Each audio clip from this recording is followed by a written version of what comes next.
Good day mga kasangga, dumating na yung ano natin, yung power sprayer natin. Ayan mga kasangga, bali yan yung ano niya, pinaka design niya, itsura niya. Ayan, meron siyang ano dito, yan silinyador. Bali pag-aaralan pa natin kung paano siya gamitin. Tapos ito yung manual niya. Ayan, tapos meron siyang hose na kasama. Ayan, parang din dun sa ano, pang spray ng mangga. Yan. Tapos ang kinuha kong ano mga kasangga, yung makina niya is D20. Yan, 2 stroke. Kasi ano mas ano ako sa ano, subok ko yung 2 stroke na makina. Kahit yung grass cutter ko is 2 stroke eh. Yan. Yan. 2 stroke rin yan. Matagal na rin yung ano panahon na napagpakinabangan natin yan, wala pa rin naman sira. Japan made. Yan.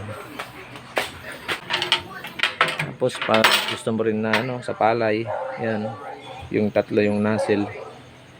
Yan. Tapos kung gusto mo ng singgilan, ito yung gagamitin mo. Yan yung isang butas. Bali napapalitan siya ng nozzle mga kasangga. Yan. Ang ano nito mga kasangga is mix ng tuti at saka gasolina.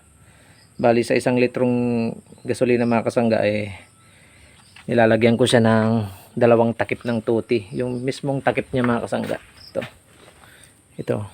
Yan, 2 takip niya o kaya 2.5. Yan. Sa 1 litro mga kasangga, tuti. Kasi ito stroke yung ano natin. Yung napsak natin na ano, power spray. Yan, 2 stroke. Ito yung gamit ko mga kasangga na gamot. Yan, yung bagong gawa ng gold.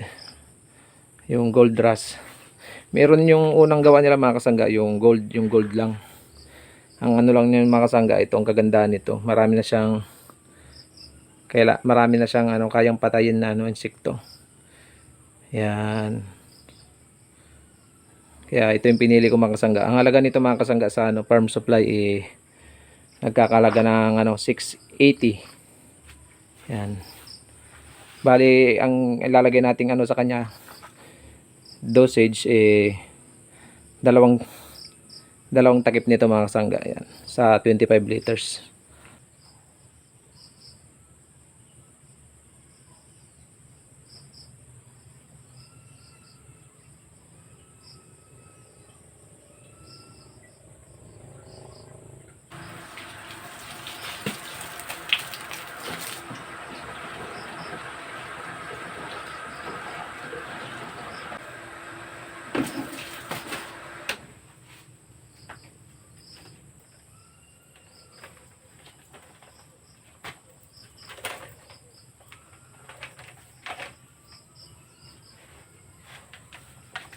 Dali ito mga kasangga yung ano niya, full face na ano, na gas mask. Yan.